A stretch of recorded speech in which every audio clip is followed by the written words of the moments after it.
Well, tonight, Canadian officials are pushing a plan that would put tons of radioactive material underground near one of Michigan's most precious resources. 7 investigator Ross Jones just got back from across the border where he toured the nuclear company that's causing quite a controversy, and Ross is here now to explain. Stephen, Glenda, a plan to put nuclear waste underground near Lake Huron rather than ship it elsewhere would save one Ontario company a fortune.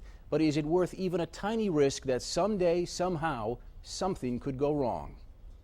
Across Lake Huron in Kincardine, Ontario, is a fight over where to store millions of gallons of nuclear waste.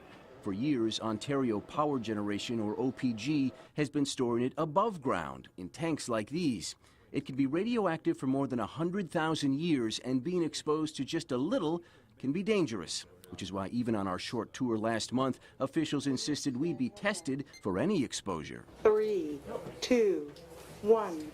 Clean. But now the company wants to move all that waste about 2,200 feet below ground at the same site. It would put tons of radioactive nuclear waste, enough to fill 80 Olympic-sized swimming pools, 3/4 of a mile from Lake Huron.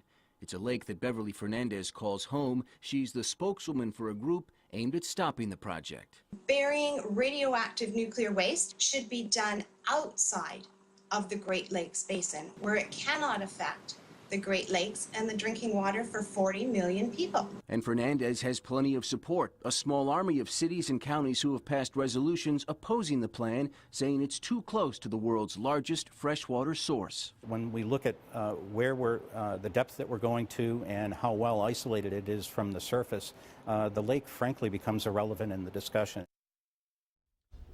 Well, Jerry Quito and OPG insist there's nothing to worry about here, that their science is sound, and even the communities where this waste will be stored support the plan. But is that because they're showering them with millions of dollars in incentives? Our full investigation airs tonight on 7 Action News at 11. We hope to see you then. I'm Ross Jones, 7 Action News.